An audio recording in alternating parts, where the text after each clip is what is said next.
Bab 240 Lehain, 11. Jangan lupa like dan subscribe, agar kami makin semangat upload lebih banyak. Exit adalah armor sihir luar biasa yang unik di kerajaan Simuin, dibuat dari ori halcon. Meskipun Yujin telah melihat Dior dan putri Scalia mengenakan exit di lapangan salju, yang dihias oleh Komandan Violentide Knights benar-benar sesuai dengan statusnya. Exit Ortus sangat berbeda dari armor yang mereka berdua kenakan. Ukiran besar menarik perhatian Yujin, terletak di tengah pelat dada Ortus. Lambang tersebut melambangkan ksatria gelombang kekerasan, yang ditandai dengan ombak yang berputar-putar dan pusaran air. Tidak seperti armor putri Scalia, simbol keluarga kerajaan tidak terukir di armor Ortus. Namun, Yujin melihat sesuatu yang jauh lebih berharga di pusat pusaran itu, sebuah permata merah seukuran ibu jari. Tapi bukannya Yujin mengenalinya karena dia tertarik. Sebaliknya, ketenaran permata itu tak terbantahkan, serta baju besi Ortus. Pengungkapan bahwa permata itu, sebenarnya, adalah hati naga sangat mencengangkan. Meskipun tidak dibuat dari seluruh hati naga seperti artefak terkenal Vladimir atau Akasha, itu masih mengandung esensi makhluk legendaris, menjadikannya objek dengan kekuatan luar biasa dan makna mistis. Secara alami, Ortus menghargai exitnya, mengakuinya sebagai harta yang tak ternilai. Namun, dia tahu bahwa bukan dia yang mengklaim sendirian. Sebaliknya, itu adalah salah satu harta nasional Simuin, sumber kebanggaan dan kekuatan rakyat mereka. Selain baju zirah berharga, ada banyak senjata dan exit yang dibuat menggunakan bagian dari Dragon Heart. Hati naga adalah artefak suci dengan masa lalu yang bertingkat. Asal-usulnya terkait dengan naga laut, dongeng pelindung laut selatan dan Simuin. Selama bertahun-tahun, naga laut telah mengawasi bangsa dan laut, mempertahankannya dari segala macam ancaman. Namun, dalam pertempuran epik melawan Raja Iblis yang terjadi 3 abad lalu, makhluk itu menderita luka yang mematikan. Terlepas dari kekuatannya yang luar biasa, naga laut pada akhirnya tidak mampu mengatasi kekuatan luar biasa yang melawannya.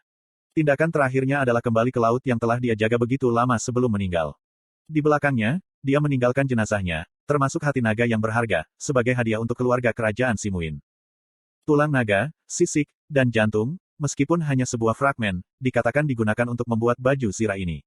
Itu terkenal sebagai baju besi terbaik di seluruh benua, dan penampilannya pasti sesuai dengan reputasinya, simpul Yujin.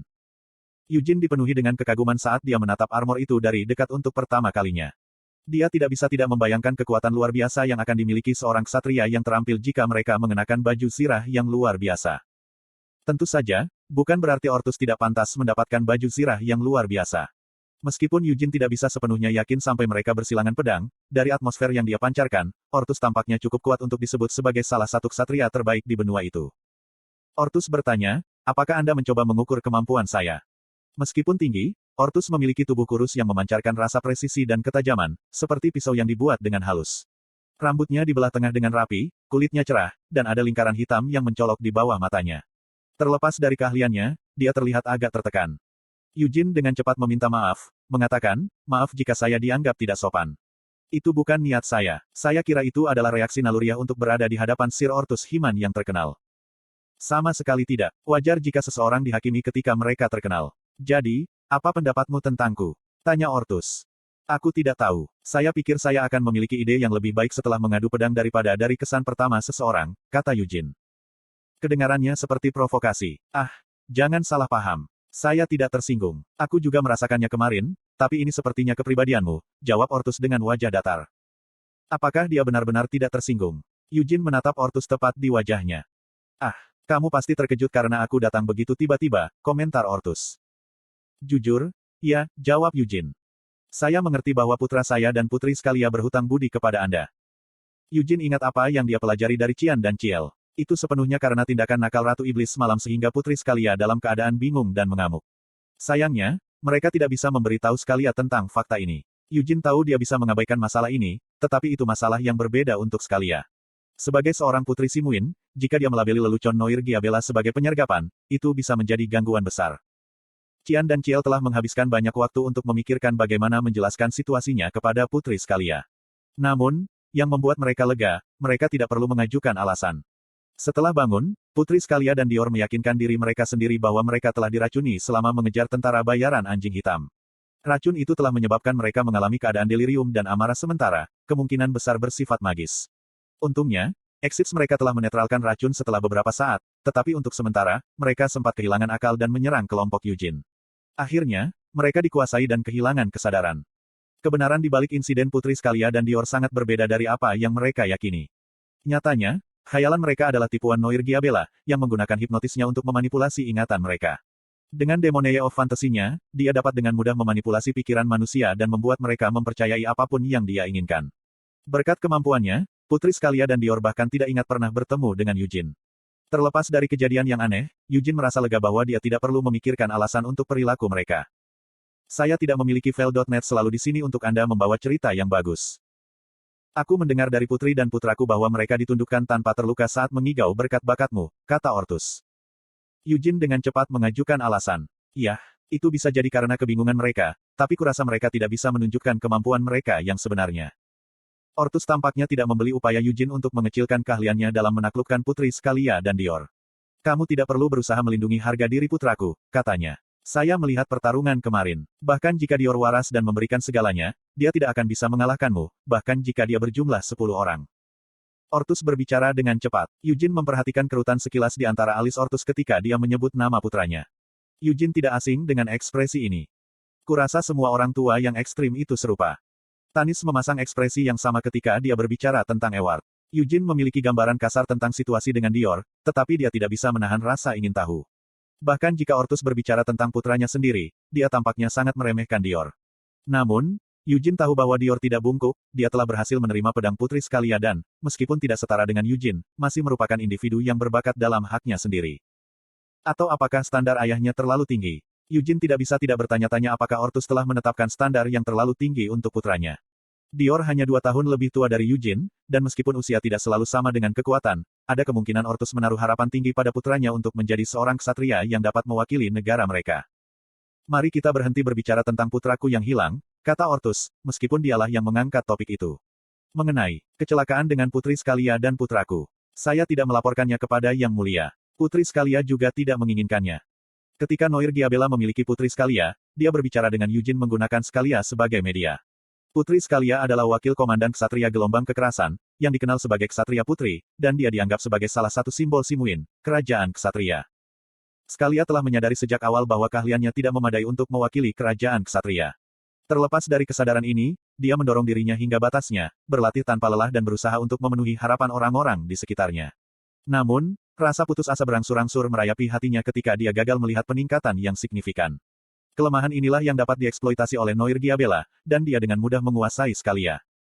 Itu sebabnya Night Demons sangat mengerikan. Jika seseorang memiliki kegelapan di hati mereka dan tidak puas dengan kenyataan mereka, mereka secara alami akan jatuh ke dalam mimpi. Iblis malam menginvasi mimpi mereka dan mengikatnya dengan kedengkian dan keserakahan. Bertindak atas kemauannya sendiri, Putri Scalia telah membuat keputusan untuk melenyapkan tentara bayaran anjing hitam, dan Dior tidak punya pilihan selain mengikuti sebagai bawahannya. Taktik brutalnya dalam membunuh mereka telah menjadi pelepasan kemarahan dan stres yang menumpuk di dalam dirinya dari waktu ke waktu. Penyebab stres ini adalah ketakutannya akan insomnia, yang mencegahnya untuk beristirahat di malam hari, yang menyebabkan kecenderungan alami terhadap kekejaman. Semuanya baik-baik saja sampai saat itu. Namun, keadaan berubah ketika identitas Scalia dimasukkan ke dalam campuran. Sebagai wakil komandan Violentide Knights, sebuah organisasi yang terkenal sebagai salah satu yang terkuat di benua, bagaimana mungkin Princess Knight telah diracuni selama misi untuk membunuh tentara bayaran, kehilangan kendali atas dirinya sendiri, dan berakhir tanpa pandang bulu. Mengayunkan pedangnya. Jika kejadian ini terungkap ke publik, itu akan sangat memalukan baginya, para ksatria, dan kerajaan Simuin. Oleh karena itu, wajar jika Putri Scalia ingin menutupinya dan Ortus ingin menyelidiki masalah tersebut setelah mengizinkan tindakan tak terduganya. Saya mengerti apa yang Anda tanyakan, Tuan Ortus. Namun, saya berpisah dengan Putri Scalia di tengah perjalanan kami, kata Eugene. Aku mendengar dari si kembar Leonhard bahwa sang putri sudah meminta pengertian mereka. Dan jika saya bertanya sekali lagi, tidakkah Anda akan menyampaikan kepada mereka apa yang telah saya katakan juga? Jawab Ortus sebelum melirik keluar tembok. Pasukan kecil monster bertahan melawan sekelompok ksatria. Ortus mendecakkan lidahnya sambil melihat pemandangan dengan mata tidak setuju. Bahkan jika kamu mengumpulkan banyak kelinci, mereka akan tetap menjadi kelinci. Apa, kata Eugene. Kamu seharusnya sudah tahu. Ksatria yang bertarung di sana adalah ksatria penjaga dari aliansi anti-iblis. Mereka adalah kelompok yang terdiri dari ksatria yang telah mendapatkan reputasi di negara kecil masing-masing. Meskipun jumlahnya banyak, hanya segelintir yang benar-benar terampil, kata Ortus sebelum mengarahkan jarinya ke salah satu ksatria. Apakah kamu melihat pria itu berdiri di sana? Regilas, komandan ksatria penjaga. Apa pendapat Anda tentang keahliannya? Saya yakinkan Anda bahwa dia tidak bisa percaya diri dalam mengalahkan ksatria manapun yang termasuk dalam ksatria singa putih. Petik 2. Dengan baik. Sejujurnya, aku tidak mengerti mengapa kamu ragu-ragu. White Lion Knights adalah kelompok prestisius yang diakui di seluruh benua. Ksatria terampil dari setiap penjuru dunia bercita-cita untuk bergabung dengan barisan kami. Tapi bagaimana dengan Guardian Knight? Keterampilan mereka sangat sedikit. Mereka mungkin tampak mengesankan di negara kecil mereka, tapi mereka tidak lebih dari gado-gado ksatria biasa-biasa saja. Kata-kata menghina Ortus menggantung di udara, dan Eugene tetap diam, mendengarkan kata-katanya. Sesaat kemudian, Ortus berdeham dan melanjutkan, ekspresinya sedikit melembut. Aku telah menunjukkanmu penampilan yang memalukan. Saya harap Anda mengerti. Bukannya aku tidak menyukai mereka sebagai ksatria. Namun, saya terganggu oleh kekasaran mereka. Apa maksudmu dengan kekasaran? Tanya Eugene. Ortus mengajukan pertanyaan sebagai tanggapan. Apa alasan diadakannya Night March ini? Mengapa saya datang ke tanah paling utara ini dari selatan yang hangat bersama ksatria gelombang kekerasan dan yang mulia raja? Bukankah karena aliansi anti-iblis mencoba memamerkan kekuatan kecil yang dimilikinya di perbatasan Helmut? Memang, Eugene mengangguk. Ortus sama sekali tidak salah, dan Raja Iblis Penahanan juga telah memperingatkan tentang hal ini. Namun, tanggung jawab tidak dapat ditempatkan sepenuhnya pada aliansi anti-iblis. Aliansi anti-iblis telah bertindak begitu berani karena para paladin dari Yuras selalu bertindak dengan para ksatria penjaga. Untuk waktu yang lama, mereka tetap ditempatkan di dekat perbatasan Helmut, menyerukan penaklukan Helmut dan kematian Raja Iblis. Apa yang membuatku lebih tidak menyukai mereka adalah meskipun kita telah melalui kesulitan berkumpul di sini karena mereka. Mereka tidak menunjukkan penyesalan sama sekali. Mereka lemah tapi tak tahu malu juga. Saya membenci itu. Dan begitu Night March berakhir, mereka akan menggigit kembali pasukan yang ditempatkan di dekat perbatasan seolah-olah tidak pernah terjadi apa-apa, bersembunyi di balik kerajaan suci. Saya mengerti alasannya karena aliansi anti-iblis secara praktis merupakan anak sungai dari kerajaan suci, tetapi itu tidak mengubah penghinaan saya terhadap mereka, jelas Ortus. Apakah begitu? Eugene bermain bersama. Ortus tampak sangat bangga, mungkin karena dia adalah sosok perwakilan dari kerajaan ksatria. Aku tidak suka tipe-tipe ini. Eugene mendecakkan lidahnya secara mental. Sejak kehidupan masa lalunya, Eugene tidak pernah menyukai para ksatria yang bertindak merendahkan. Jadi dia mengambil nada bengkok di pertanyaan berikutnya. Apakah kamu datang kepadaku untuk berbicara tentang ksatria yang kuat dan hebat? Ortus menatap Eugene dalam diam sejenak, lalu menggelengkan kepalanya. Aku datang ke sini untuk membuat proposal. Apa itu? Tanya Eugene. Aku yakin kamu sudah tahu ini, tapi para peserta Night March menyembunyikan berbagai tujuan yang berasal dari kepentingan pribadi selain dari tujuan aslinya. Tentu saja, saya tidak bermaksud meremehkan tujuan awal dari Night March Chapter. Raja Iblis Penahanan datang berkunjung, dan Sir Molon Ruher, pahlawan besar, saat ini tinggal di benteng ini, kata Ortus sambil mengalihkan pandangannya ke arah kastil. Sir Molon saat ini sedang berbicara dengan Knights of the Leonhardt Family, tetapi selama Night March, ksatria dari negara lain juga akan memiliki kesempatan. Para pemimpin benua juga akan membahas masa depan dunia dengan Sir Molon juga. Saya percaya pelatihan ini akan sia-sia, tetapi ada gunanya menemukan kehendak Raja Iblis Penahanan dan berbicara dengan Sir Molon. Ortus berhenti sejenak, lalu melanjutkan. Biarkan aku memotong ke pengejaran. Tujuan saya di sini adalah untuk mengusulkan agar Anda datang ke Simuin. Kamu sepertinya tidak berniat melakukannya sekarang, jawab Eugene. Jika Anda tidak dipilih oleh pedang suci, saya akan menjanjikan banyak hal kepada Anda sebagai utusan yang mulia Raja. Tidak? Bahkan tanpa saya harus melakukannya, Yang Mulia akan melangkah secara pribadi, kata Ortus. Ini bukanlah hal baru bagi Eugene. Selama berada di Arot, Eugene telah menerima lamaran serupa dari Honein Abram, putra mahkota Arot, dan Trempel Vizardo, komandan penyihir istana Arot. Konten iklan. Sebagai anak angkat dari kepala keluarga Leonhardt, mustahil bagi Eugene untuk berhasil sebagai kepala berikutnya, terutama dalam keluarga yang sangat menekankan legitimasi. Namun demikian, Eugene memiliki semua kualitas dan kemampuan yang diperlukan untuk memimpin keluarga dengan luar biasa. Karena itu, beberapa orang yang tidak mengenalnya berasumsi bahwa dia tidak senang dengan posisinya saat ini dan menawarinya insentif yang menarik untuk melepaskan afiliasinya dengan keluarga Leonhardt. Karena kamu dipilih oleh pedang suci, kurasa kekayaan yang bisa kami tawarkan kepadamu tidak akan menarik minatmu. Jadi saya ingin membuat proposal lain. Tidak? Lebih tepatnya, saya pikir akan lebih tepat untuk menyebutnya sebagai permintaan, tanya Ortus. Dan apakah itu? Kata Eugene. Putri Abisal, Iris, jawab Ortus dengan cemberut. Saya pikir nama ini harus akrab. Kau tidak menyarankan agar Iris beralih ke pembajakan karena Lady Charmaine dan aku gagal melenyapkannya saat itu, kan? Balas Eugene, ekspresinya berubah menjadi cemberut. Eugene telah menghormati Ortus sejauh ini, tetapi jika dia terus melontarkan omong kosong seperti itu, dia akan segera kehilangan sedikit pun rasa hormat yang tersisa. Apakah aku akan mengatakan hal yang tidak tahu malu? Kata Ortus. Untungnya, dia bukan bajingan yang tak tahu malu. Dia menggelengkan kepalanya dengan keras, benar-benar bingung dengan tuduhan Eugene. Bukan tanggung jawab siapapun bahwa Putri Abisal melarikan diri dari Kill.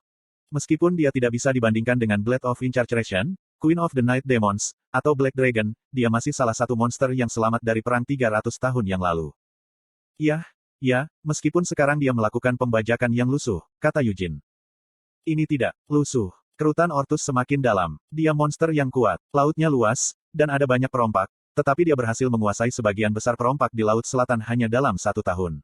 Pada awalnya, dia hanya memiliki satu kapal bajak laut yang lusuh, tetapi sekarang, dia memiliki lusinan organisasi bajak laut di bawah sayapnya.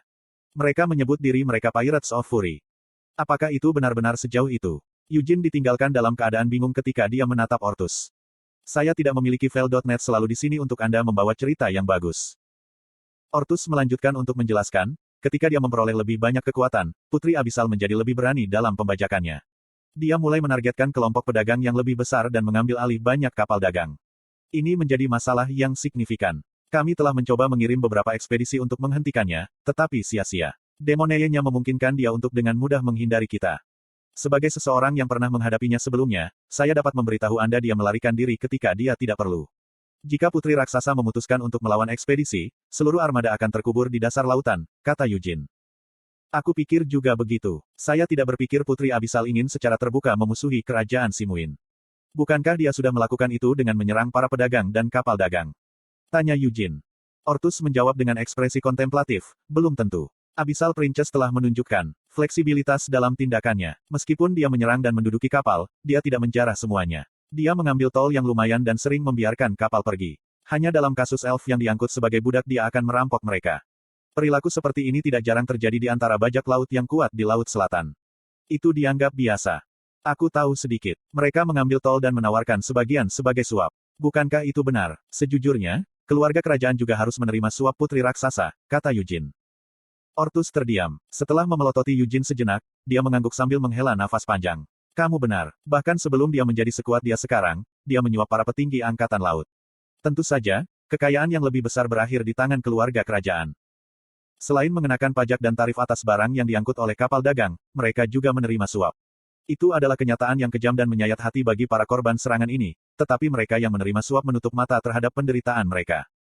Tapi Putri Abisal tidak dibiarkan begitu saja hanya demi suap. Dia kuat, dan tidak ada yang bisa kita lakukan padanya dengan kekuatan Simuin. Apalagi lautnya luas, dan banyak perompak. Kami pikir dia mungkin bisa mempertahankan kendali para perompak jika dia berhasil menyatukan mereka, jelas Ortus. Apakah itu benar-benar keseluruhan cerita? Eugene tidak membelinya. Dia tidak naif dan bisa melihat kemungkinan bahwa Simuin mungkin ingin memanfaatkan kekuatan Putri Abisal untuk keuntungan mereka sendiri. Mungkin saja mereka mengizinkan pembajakan dan penyuapannya sebagai sarana kekuasaan tidak langsung dan untuk menjalin hubungan dagang dengannya. Iris, Putri Raksasa, juga dikenal sebagai Putri Abisal, tentu saja merupakan kekuatan yang rakus. Dia sudah membelakangi Helmut setelah kehilangan wilayahnya karena Noir Giabella. Jadi Simuin ingin membujuk Putri Abisal untuk menjalin hubungan dengan mereka sehingga keluarga kerajaan dapat membuatnya bertindak atas permintaan mereka. Pasti tidak berhasil. Yah, tentu saja, wanita gila itu mengharapkan kebangkitan para Dark Elf dan kebangkitan Raja Iblis Kemarahan. Berpikir demikian, Eugene bertanya, jadi, apa yang terjadi yang merusak hubungan persahabatan antara Simuin dan Putri Raksasa? Monster itu telah tumbuh di luar proporsinya, jawab Ortus. Dia pasti sudah mulai mengurangi suap, kata Eugene. Mari kita berhenti berbicara tentang suap. Tidak ada gunanya bagi orang lain untuk mendengarnya, kata Ortus. Jadi kenapa kau memberitahuku semua ini? Tanya Eugene. Bukankah aku sudah memberitahumu? Aku ingin meminta bantuanmu. Ortus mulai menjadi sedikit kesal, dengan Eugene terus menggodanya. Kamu adalah pahlawan yang telah dipilih oleh Pedang Suci. Juga, bukankah Putri Abisal adalah musuhmu? Jadi saya ingin meminta bantuan Anda sampai kami mengalahkan Putri Abisal. Pahlawan bukanlah seorang sukarelawan, kata Eugene. Apa maksudmu? Tanya Ortus. Ini sepenuhnya kebebasan Anda untuk meminta bantuan saya. Namun, saya mengatakan bahwa tidak ada alasan bagi saya untuk menyetujui permintaan Anda tanpa syarat, semuanya kecuali demi keadilan yang membara, jawab Eugene. Bahkan pada saat ini, Putri Abisal sedang melakukan perbuatan jahat sambil melemparkan laut ke dalam kekacauan, kata Ortus. Bukankah Simuin yang membiarkan wanita gila itu berkeliaran bebas tanpa berusaha menangkapnya lebih awal? Tanya Eugene. Saya tahu bahwa kami memiliki tanggung jawab. Jadi saya akan bergabung dalam penaklukan Putri Abisal. Yang Mulia juga telah menyatakan niatnya untuk membawa elit ksatria gelombang kekerasan dan angkatan laut Simuin yang bangga akan. Kami tidak membutuhkan seluruh armada untuk operasi ini. Jika perlu, saya bisa menyeberangi lautan dengan satu perahu kecil. Jika saya memiliki kekuatan, saya bisa membunuh Putri Abisal sendirian tanpa ditemani oleh ksatria gelombang kekerasan, potong Eugene. Bibir Ortus berkedut mendengar jawaban Eugene. Apakah kamu mengatakan bahwa kamu memiliki kekuatan seperti itu? Bahkan aku tidak yakin bisa menghadapi Putri Abisal. Itu belum tentu maksud saya, tapi bagaimanapun, saya mengerti apa yang ingin Anda katakan, kata Eugene. Kemudian, aku mengerti, tapi itu tidak berarti aku akan melakukannya. Aku sudah bilang, bukan. Pahlawan tidak sukarela, kata Eugene, menyela kata-katanya dengan mengangkat jari di depan dadanya. Dia membentuk lingkaran dengan menyatukan jari telunjuk dan ibu jarinya, menyebabkan Ortus merasa menggigil di punggungnya. Apa sikap vulgar dan materialistis itu? Kemudian dia sadar bahwa Eugene adalah orang yang sama yang telah memecat Raja Iblis penahanan kemarin. Itu, dengan baik, berapa tepatnya yang Anda inginkan? Tanya Ortus. Saya tahu saya membuat koin dengan jari saya, tetapi saya sudah punya banyak uang, jadi saya tidak perlu lagi. Bagaimana dengan seorang exit? Kata Eugene. Bahwa kita bisa. Satu dengan hati naga. Sejauh yang saya tahu, ada 2 exit lagi yang tertanam dengan hati naga di perbendaharaan Simuin, sela Eugene. Itu, teriak Ortus. Kemudian dia melihat sekeliling sebelum menenangkan diri. Apakah harta nasional Simuim? Kami tidak bisa memberikannya kepada orang asing. Kalau begitu aku akan meminjamnya selama sekitar 50 tahun dan mengembalikannya setelah itu. Jika Anda menolak, maka tidak ada yang membantu. Jika putri raksasa membawa armadanya dan akhirnya menyerang Simuin. Mungkin saja, dia akan mengambil ibu kota dan kastil, membuka perbendaharaan, dan mengklaim harta berharga sebagai miliknya. Saya memang sangat khawatir, goda Eugene dengan ekspresi penyesalan yang tulus. Ortus menggertakkan giginya tanpa menyadarinya. Bahkan seorang balita pun tahu bahwa Eugene sedang mengejeknya. Lembah di antara alis Ortus semakin dalam, dan kepalan tangannya mulai bergetar. Dia memiliki banyak hal yang ingin dia katakan, tetapi dia tidak mungkin membiarkannya keluar melalui bibirnya. Ortus tidak dapat menyangkal bahwa dia membutuhkan bantuan Eugene. Putri Abisal, Iris, adalah lawan yang tangguh, Bibrida dengan garis keturunan langsung ke Raja Iblis Kemarahan dan peri gelap berdarah murni. Dia tahu dia akan membutuhkan pedang suci untuk mendapat kesempatan melawan monster seperti itu. Selain itu, jika dia berhasil meyakinkan Eugene untuk bergabung dengannya, Christina Rogeris akan mengikutinya. Itu pertaruhan, tapi Ortus tidak punya pilihan lain. Dia menarik napas dalam-dalam dan mencoba menenangkan diri. Aku mengerti, permintaanmu, sangat baik, saya akan membicarakannya dengan Yang Mulia, kata Ortus. Jika 50 tahun terlalu lama, saya bersedia mengambil setengahnya. Katakanlah 25 tahun. Biarkan aku, bicaralah dengan Yang Mulia. Kita bisa bernegosiasi sesudahnya, sembur Ortus. Saya tidak bermaksud untuk pergi kurang dari 25 tahun, jadi tidak perlu ada negosiasi, kata Eugene. Ortus tidak tahan lagi. Dia tersentak, lalu melompat turun dari dinding tanpa berkata apa-apa. Oh, ini terasa sangat enak. Eugene tersenyum puas. Dia melambai pada Ortus saat dia semakin jauh, memancarkan momentum yang ganas.